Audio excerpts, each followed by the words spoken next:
မင်္ဂလာပါကျွန်မဒီကနေ့မျှဝေပေးမယ့်အကြောင်းအရာလေးကတော့အမျိုးသမီးငယ်လေးတွေဘဝရေရိမ်မနစ်စေဖို့အတွက်ကျွန်မ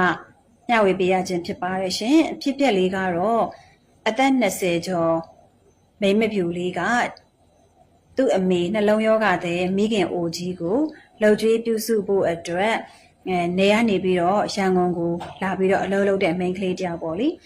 အဲ့ဒီမိန်းကလေးကသူ့ရဲ့ဘိုက်ကလည်းပုံမှန်နေထားမဟုတ်ဘူးပြီးတော့အမျိုးသမီးတွေအတွက်တလတ်တစ်ခါဓမ္မတာလည်းမလာတဲ့အတွက်စီကန်းကိုသွားပြလိုက်တဲ့အချိန်မှာ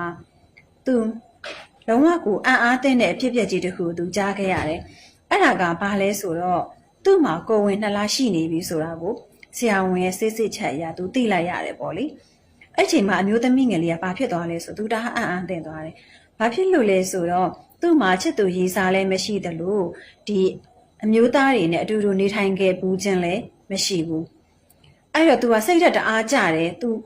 အချိန်ကြီးစဉ်းစားတယ်ဘာလို့စဉ်းစားမိသွားလဲဆိုတော့နောက်ပိုင်းမှာဘာလို့စဉ်းစားမိသွားလဲဆိုတော့ရန်ကုန်ရောက်လာတဲ့အချိန်မှာ तू နဲ့ခင်မင်သွားတဲ့တငယ်ချင်းတွေရှိတယ်အဲ့ဒီတငယ်ချင်းတွေကတငယ်ချင်းတယောက်ရဲ့မွေးနေ့ကိုပေါ့လေဘာအတူတူသွားကြမယ်ဆိုပြီးတော့ဘာကိုခေါ်သွားတယ်အဲ့မှာသူ့တငယ်ချင်းတွေနဲ့အတူတူသူမသိတဲ့တခြားဒစိမ့်အမျိုးသားတွေလည်းအတူတူပါသွားတယ်ပေါ့လေအဲ့နေ့ညသူဘားကိုရောက်ခဲ့တယ်ဘားကိုရောက်ပြီးတဲ့အချိန်မှာသူတို့တိုက်တဲ့သူတို့အရေးပေါ့လေသူတို့တိုက်တဲ့ဆိုပါဆိုဘီယာပဲဖြစ်ဖြစ်တခုခုပေါ့အဲ့ဒီဟာကိုတောက်ပြီးလိုက်တဲ့အချိန်မှာသူဘာကိုမှမမှတ်မိတော့ဘူးသူအဲ့ဒီဟာကိုတောက်ပြီးလိုက်တဲ့နောက်မှာသူအဆောင်ပြန်ရောက်တဲ့အထိသူဘာတွေဖြစ်ပျက်ခဲ့တယ်ဆိုတဲ့အကြောင်းအရာတွေကိုသူလုံးဝမမှတ်မိတော့ဘူးအဲ့တော့သူတန်တရားဖြစ်တာကအဲ့ဒီနေ့ညမှာသူဟာအလိုမတူပဲနဲ့အာရမပြုကျင့်ခြင်းခံလိုက်ရတယ်ဆိုတာကိုသူရိပ်မိသွားတယ်အဲ့တော့တငယ်ချင်းတွေစီကိုဆက်သွယ်တဲ့အခါမှာတငယ်ချင်းတွေကဖုန်းလုံးဝမကင်မဲနဲ့အဆက်အသွယ်ဖြတ်တောက်ခဲ့တဲ့ဖြစ်စဉ်ပေါ့လေအဲ့ဒါသူကိုယ်တိုင်ရေးထားတဲ့ဖြစ်ပျက်ကိုကျွန်မဒီ Facebook page စာမျက်နှာတစ်ခုမှာကျွန်မဖြစ်ပျက်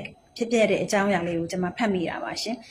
အဲ့တော့အမျိုးသမီးငယ်လေးတွေအထူးသဖြင့်နေရနေပြီးတော့ရန်ကုန်ကိုတက်ပြီးတော့အလုပ်လုပ်ကြတဲ့အမျိုးသမီးငယ်လေးတွေဆိုရင်အပေါင်းအသင်းလုံးဝတစ်ချက်အပေါင်းအသင်းလုံးဝသတိထားရပါမယ်ရှင်ရန်ကုန်ကိုရောက်ပြီးတဲ့ချိန်မှာခင်မင်တဲ့သူတွေကလူကောင်းဟုတ်မယ်မဟုတ်ဘူးမိတ်ဆွေအစ်ဖြစ်တယ်ဆိုတာကိုသူလုံးဝမသိဘဲနဲ့မိတ်ဆွေအတူအယောင်တွေကသူ့ကိုလှုပ်ချသွားတဲ့ဖြစ်စဉ်ပေါ့လေပြီးတော့ဘာတို့ KTV ဆိုတဲ့နေရာမျိုးတွေကိုလည်းသူများပြောလို့သူများခေါ်လို့အတွေ့အကြုံရအောင်ဆိုပြီးတော့မလိုက်သင့်ပါဘူးအဲ့တော့အမျိုးသမီးငယ်လေးတွေအနေနဲ့သတိတစ်ချက်တစ်သက်အမှာအသွားမတော်တလှမ်းဆိုတဲ့စကားအတိုင်းအစစအရာသတိထားနေထိုင်စေချင်ပါတယ်အဲ့ဒါကြောင့်လေကျွန်မဒီအကြောင်းအရာလေးကို share လုပ်တာပါရှင်